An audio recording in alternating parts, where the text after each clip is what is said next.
বর্ষার মধ্যে বাজারে সবজির দাম যেন আকাশ ছোঁয়া। সেই জায়গা থেকে দাঁড়িয়ে নিত্য ক্রেতাদের যেন মাথায় হাত। এই অবস্থায় কোচবিহার ভবানীগঞ্জ বাজারের খুচরো এবং পাইকারি সবজি বিক্রেতাদের সাথে কথা বললেন টাস্ক ফোর্সের বিশেষ প্রতিনিধি দল। এদিন কোচবিহারের অতিরিক্ত জেলা শাসক সৌমেন দত্তের নেতৃত্বে একটি বিশেষ প্রতিনিধি দল ভবানীগঞ্জ বাজারের সবজি ব্যবসায়ীদের কাছ থেকে বর্তমানে সবজির দাম দর কী রয়েছে এবং তা বাড়ছে কিনা বা বাড়ানো হয়েছে কিনা সেই বিষয়গুলি নিয়ে খতিয়ে দেখেন।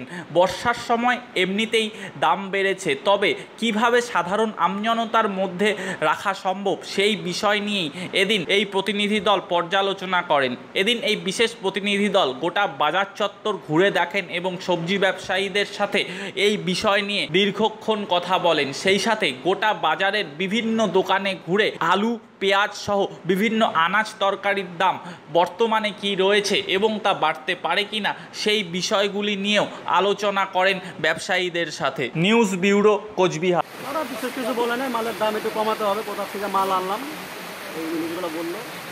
আর আমরা এখান থেকে কী দামে মালটা নিচ্ছি, কী দামে বিক্রি করতেছি। আমরা যেহেতু বাসায় মালটা নেই, বাসায় মালটা একটু দাম বেশি হয় সবসময়, আর যেটা একটু খারাপ মাল থাকে ব্যাগে নিচে থেকে একটু কম হয়। তাই বললাম আমাদের দামটা বেশি, আমরা চাষিদের সাথে কথা বলতে দাম কমানোর জন্য। বর্ষা তো চলছে, কোনো মালের জোগান নেই, সবজির কোনো জোগানই নেই। কারণ আলু হিমঘরে হয়তো আলু আছে, কিন্তু সবজির জোগান নেই। সবজি, লঙ্কা টঙ্কা খুব জোগান খুব কম, হাটে ঘাটে মাল পাওয়া যাচ্ছে না, বাজার খুবই।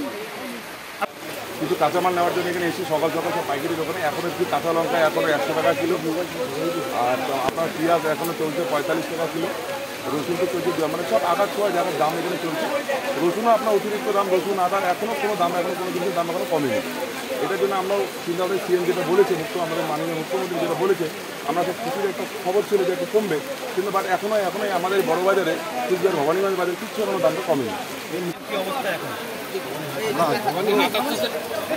দামগুলো যাচাই করতে এসেছি, আলুর দাম, পেঁয়াজের দাম, সবজির দাম, এটা একটু যাচাই করতে এসেছি।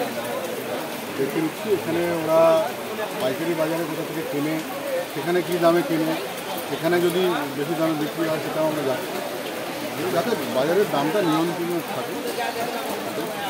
স্যার কী কী দেখলেন আর কি, মানে এখানে দামের ডিফারেন্স কী দেখলেন? ডিফারেন্স বলতে আলুর দাম তো মোটামুটি যা দেখলাম সব জায়গাতেই, মানে জ্যোতি আলু যেটা সেটা 30 করে বিক্রি করছে। এবার কেউ কোথাও বস্তা ধরে কিনছে 25, কোথাও 28, কিন্তু কালকে আমাদের সঙ্গে আলু ব্যবসায়ীদের যা কথা হয়েছে তাতে তাদের দাম তারা একটু কম বলেছে।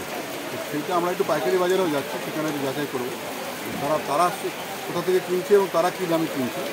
সেইটা মানে আমরা দাম অবশ্যই কমানোর চেষ্টা করছি, কমেও যাবে।